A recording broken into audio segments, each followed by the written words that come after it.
Well, good afternoon, everybody, and welcome to Thursday's Coffee and Chat. Great to be able to welcome you back. You remember we had our first Coffee and Chat last Thursday when we talked to Ish and Joe Shane about spiritual worship and physical worship and some of the challenges of that. So we hope that you're comfortable and you have your coffee with you. For those of you that are working from home, maybe this is an opportunity to just have a little bit of a break. And today we're going to be talking a little bit about mental health, and very conscious, of course, that as we enter week 3 or whatever day it is, whatever week it is, that we kind of feel like we're a little bit in the middle of this lockdown. And it's often around this time that we start maybe feeling a little bit, it gets a little bit monotonous, or the boredom kicks in a little bit. So there's a little scripture that I've always enjoyed in the book of Romans, chapter 12, verse 3, which simply says, "Grace given me, I say to every one of you, do not think of yourself more highly than you ought, but rather think of sober judgment." So it's a good opportunity for us to think a little bit in sober judgment about what's going on in our lives, and particularly when it comes to mental health. So today, joined by a couple of colleagues and great Windsor Park people that are doing such a tremendous job in the mental health space. Naomi Cowan, as most of you, if not all of you will know, as CEO of Equip, and Matt Strong, who's the General Manager of Equip. And I always say that we are really blessed to have such great expertise in this sector as part of our church. It's certainly a huge part of our ministry, and we're really grateful for them giving up some of their time. Just one little thing as we go through our discussion, we hope to talk for about 20 minutes to give you the rest of your lunch as well. But if you have any questions that you'd like to ask Naomi or Matt, just drop them down into the comments as we go, and we will see them and we'll seek to bring them up. So let me allow Naomi and Matt to say good day to themselves. So we'll start with Naomi. Welcome, Naomi. Why don't you tell us a little bit about, really briefly, I guess, what your role is and what's the best thing about lockdown for you? Oh, thanks, Grant. Great to be here. Yes, I lead Equip, which is, as you know, a ministry of Windsor Park Baptist Church, and we have about 80 staff, and we are an essential service. So I think I'm the conductor. I'm not actually out there doing frontline work, but I'm there trying to make quick decisions, lead the team, and support the team. The best thing about lockdown for me at the moment would be the short commute to work. I have to navigate the traffic from one bedroom to another. Yeah, that is a great thing. Matt, looks like you're coming to us from a bedroom as well. Tell us a little bit about yourself, and again, kind of what's your favourite thing about lockdown so far?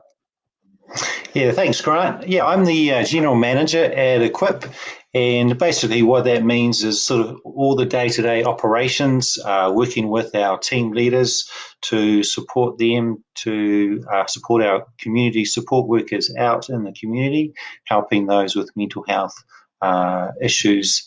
And what I've enjoyed most about lockdown is actually we've started doing this family Nintendo exercise called Just Dance. But luckily I'm not videoing that because it's pretty terrible to watch. But I tell you what, it's pretty hard work. Thanks, Grant. I tell you what, Matt, we'd quite like to get a video of that, so we'll see how that goes. So let's kick off our discussion and our chat about the area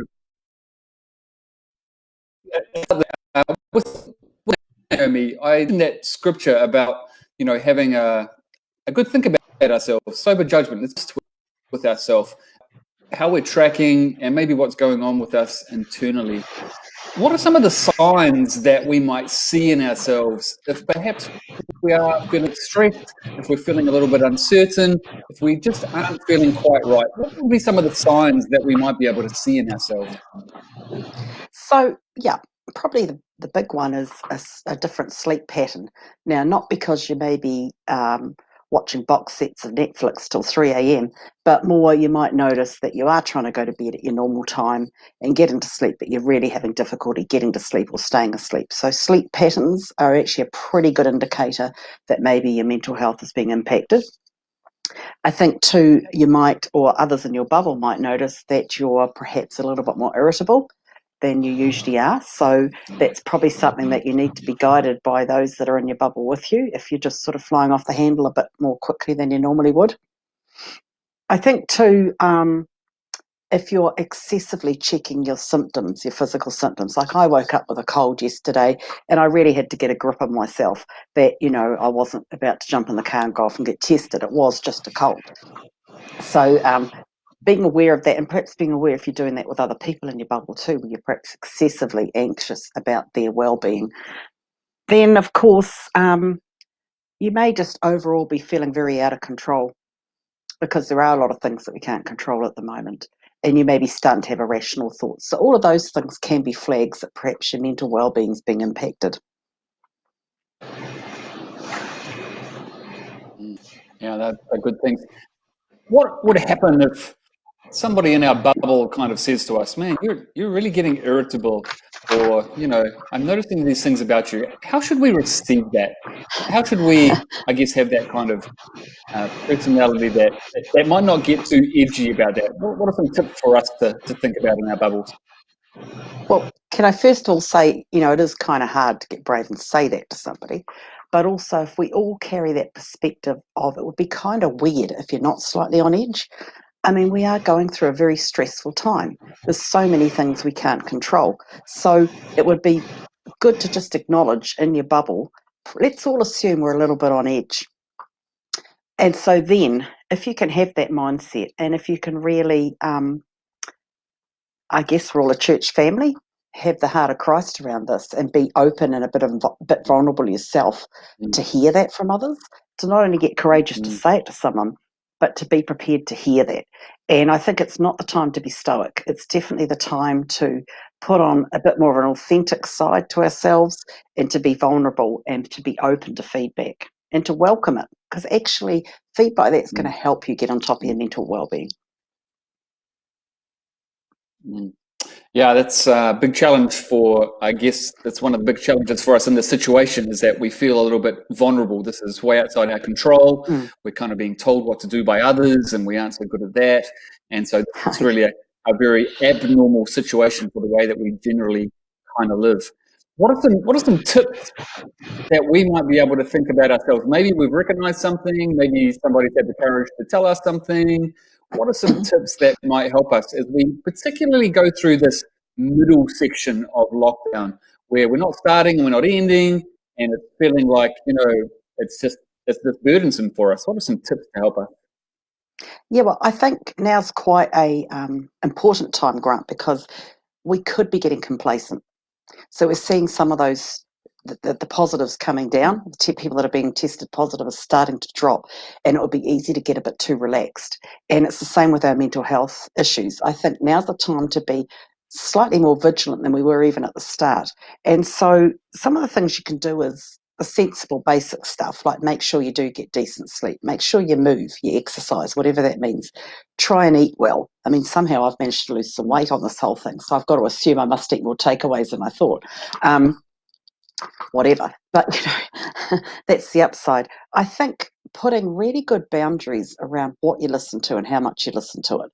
So we can, in our need to be connected, which is important, get a bit too carried away with all the groups. I'm in so many support groups at the moment, a little bit too many probably online. And I really have to put a few boundaries in around that, because in those forums, you're reading everyone's opinion and you're hearing everybody's solution for avoiding COVID, or getting on with it, or some catastrophizing thinking too. And it's just not that helpful. So putting those boundaries around what you read and how you read it and when you read it is important to staying on top of things right now. I think too, rather than stressing too much about, hey, I don't know when this is going to end, I don't know what's going to happen with my business, I don't know what's going to happen with my study, whatever it is, try to just live day by day. So put some structure in your day that's going to help you with that. And it's just going to be a different routine to what you normally have, but it doesn't make it bad.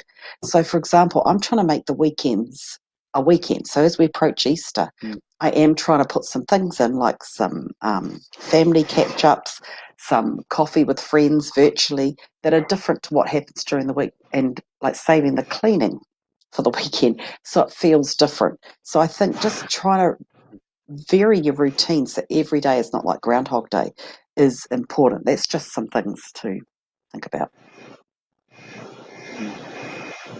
Oh, one more. Can I put one more? Yeah. Watch out for Yeah, I what don't know I what you say call. to a pastor that normally works Easter then. I guess they have to keep working. Well, imagine during the week he has to have a bit of a weekend, doesn't he? Some time off to catch up. But I think watch out for performance porn. So as we get to this middle section, people start Yeah. sharing a lot of advice online, or they start showing you what they've built, or the room they've redecorated, or the quilt they've sewn, or whatever it is. And some of us just can't do that kind of stuff. We're just trying to stay on top of things and manage a family. So watch out for performance porn through social media, because it'll just bring you down with that comparison thing.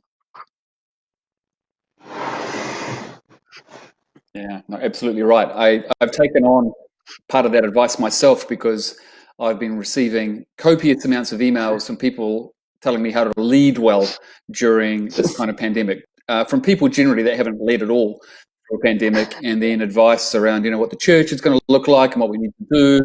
And I've personally found that just a bit too much for me. And I'm a fairly resilient guy, but I've been like, I'm unsubscribing now. I'm not going to be part of that discussion. I'm not going to look too far ahead because I'm still dealing with, every day as we go along. So that advice has been useful to me. Matt, I want to bring you into the discussion. Matt, you've got a speciality around addiction. That's been a big part of your experience and your work. And we read in the news, read the news every now and then, that there has been, I guess, a rise in domestic violence, and particularly stemming from the use of alcohol or other stimulants. And this is probably a temptation for a lot of people out there. How would we know, I guess, if we're using alcohol or we're using something? It could even be coffee or anything that we kind of get addicted to. How would we know that using that, I guess, as something that might soothe us during lockdown? Yeah, well, firstly, you're right. I think there's been a lot of the news about, violence that can happen during this time of lockdown. And I know for us at Equip, as an essential service, we've been watching out for that. When it was announced that the lockdown was about to happen, apart from everyone grabbing more toilet paper, they were also getting a whole lot of alcohol because they were concerned that there was going to be no alcohol available. So we see that, I guess, people naturally use alcohol as their go-to for self-soothing in times of stress. So self-soothing means you're trying to numb the painful or stressful emotions, or just stop worrying about it in the moment, because of what you're going through. And look, the lockdown period is really stressful for lots of people. The other part of what can be happening is you could be using alcohol because you're at home alone. You've got no one else to talk to. And so there's a boredom factor there, and your automatic response when bored is maybe to have some more alcohol than you normally might. So the signs to look out for in yourself or perhaps your family members could be a few things. So the most obvious one would be an increase in your use. So you might go from someone who just drinks on a Saturday or Sunday, and you might find that during this lockdown period, you start using actually daily. And so that's one of the signs. Another sign is you might switch from maybe being someone who drinks just beer or just wine. And because it's not giving you sort of a quick response you want to be able to not be thinking about the stresses or not to be feeling what you're feeling, you might up it to drinking spirits, something a bit heavier. So that's a sign to watch out for. You can also have what we call justifying or minimizing behaviors about your drinking. So this can be for yourself and your own thoughts where you go, oh, look, during the lockdown, like Naomi was just talking about, I've been struggling to sleep. And I find the only thing that helps me is to have some drink before I try and go to sleep. And that sort of knocks me out and that helps. So this sort of justifying, minimizing thinking can start to happen. And these discussions can happen with our family members too about maybe the increased drinking. If you think of it like this, we have this continuum, whether it's alcohol or other substances, where we can be maybe down one end normally, where we hardly use, maybe on just social occasions, and then we might be having some risky drinking or use. And then right up the other end, we have what we call out of control, or we can't control our use. That can happen. So a good question to ask yourself, if you're concerned about maybe your increase, to say, which way am I going on this continuum? Am I going, if I'm moving upwards towards the increasing use? And that's a sign that we need to watch out for. So obviously the impact too can be on our health, our relationships. Like we've talked about, there might be some abuse or violence happening, and also it can impact us spiritually. We might be feeling some guilt and shame because maybe on the Saturday night we drank more than we normally do, and therefore we don't want to join the service on Sunday that Grant you're streaming, because we're like, oh no, I'm feeling a bit guilty about that. So probably what might be helpful is just to let you guys be aware of what is sort of recommended as the low risk amount of alcohol use. So it might be helpful to kind of gauge what you're drinking and what you're doing. So just so you know, for males, no more than 3 standard drinks a day is recommended, and no more than 5 standard drinks. So that's say 5 330ml beer, 4%, 5 of those in one sitting at a time. And then over the whole week, they recommend no more than 15 standard drinks and at least 2 to 3 alcohol-free days. So that's where you can kind of gauge where you're sitting as far as, am I moving more towards risky type of drinking? And for women, it's a bit less than all those limits I just talked about. So anyway, hopefully that's some ideas of what you can think about towards this. Yeah, super interesting, Matt. Matt, tell us, what should somebody do? For instance, maybe they know a family, and it might not be in their own home, it might be in another home where maybe alcohol is being used too frequently, where maybe there are some issues around domestic violence, or people just know other people that aren't well, that aren't coping, and there's behaviors that are being exhibited that are hurting others. What should somebody do with that if they kind of recognize or see that somewhere? I suppose the first thing is to try and have a conversation with them, and because sometimes they might not be aware that they're doing this or their behaviours change that much. So it's about picking the right moment. It can be hard while you're in a lockdown trying to find when that right moment might be. But obviously, when they're not intoxicated or using some substance that they're being impacted by, but try and pick a time which would be their best time to have a conversation. When they aren't also tired and hungry would probably help as well. And during the lockdown, it will be difficult to find a space or somewhere, but if you can, find somewhere that you can have sort of a confidential conversation that's away from your kids, if there's kids around. And basically, when you start the conversation, remember to be kind. Jacinda's been saying that a lot. Be kind. Just share your concern about what you have noticed. Stick to the facts about what you've seen, what the change in behaviour is. It's very easy, I think, when we're feeling a bit stressed and being impacted by our partner, perhaps, who's drinking more, to kind of bring up other things that have happened. But we want to stick to just this moment of what you've observed. Like, for example, what's your thoughts about why your drinking has increased? Or are you concerned about how much you're drinking? What are the benefits you're getting from drinking? Just to start that dialogue and that conversation. Yeah. And then, perhaps Matt, a final... Yeah. Oh, sorry, Karen. You carry. No. Right. I was just going to say, and then after the perhaps talk, then you could share your experience from your point of view of how you've been impacted by their use. Share that. Good.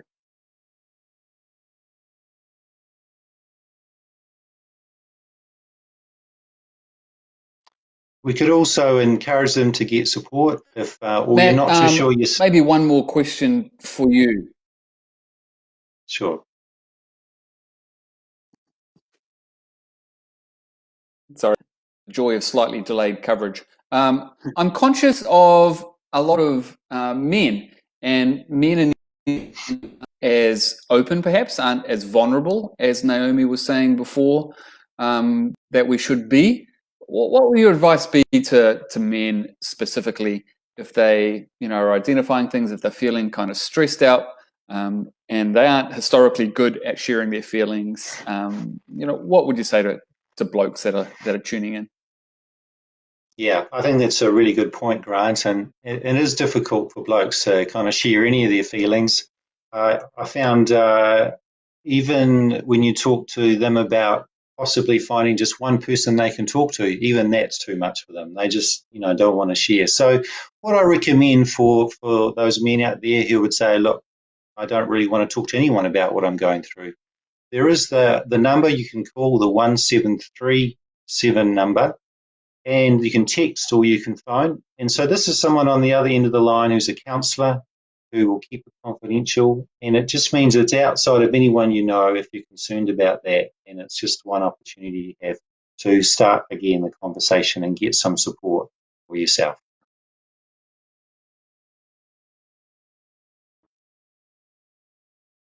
Yeah, I think ultimately it's a matter of courage, isn't it? And having that recognition to be able to say, you know what, I do something about it. Naomi, a question back to you. There's a question to our discussion here.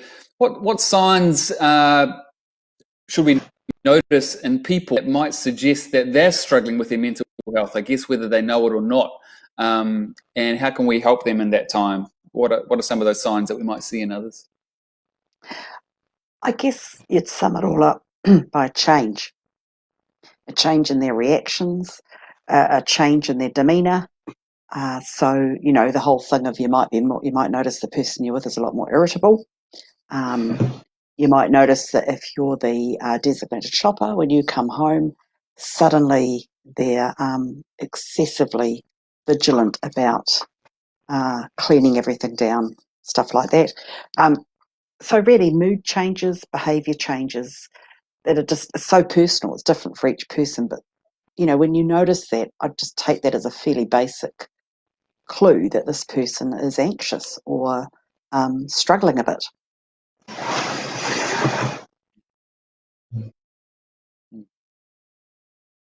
Yeah.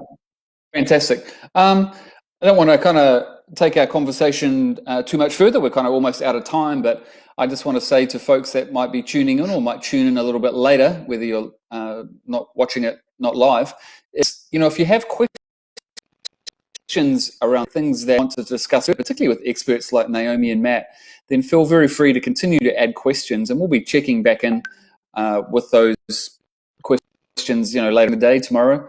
And really what we're trying to encourage people to do overall is our little campaign at Windsor Park is #ReachOut3. Just have the courage to reach out for yourself, to be able to reach out for others. And what I love about our community is that we have, great width to us, because we have the expertise of people like Equip, and we have counsellors, and we have a whole range of different support services. And so mental health tips are wide, and they can be many, and they are varied, but we live by the little adage that we are better together. And so to those that will be listening to this, reach out yourselves, but also reach out to others as well. Maybe you see something in somebody else. Have the courage just to drop them a text or just ask how someone's tracking. I had somebody do that to me last night. Just, how you going, mate? And, it was appreciated. It was a short comment, but I just felt encouraged that somebody would be doing that to me. So Naomi and Matt, I want to thank you guys for joining us on Thursday's Coffee Chat. Thanks for all that you guys are doing. We know that Equip, as you said at the beginning, is an essential service. So continues to function, continues to do lots of amazing things, and our prayers and thoughts are with you as conductor, Naomi, but I guess Matt as well, as you conduct staff that are interacting with a whole range of different people. And we know that in the future, your services are going to continue to be, very, very important in the post-lockdown and for years to come. So we hugely love having Equip and you guys and your expertise as part of our community. So God bless you. Thank you for joining us on Coffee Chat, and hope you have the rest a great day for the rest of the day. God bless the rest of you. Thanks for tuning in. Bye, everybody. Bye.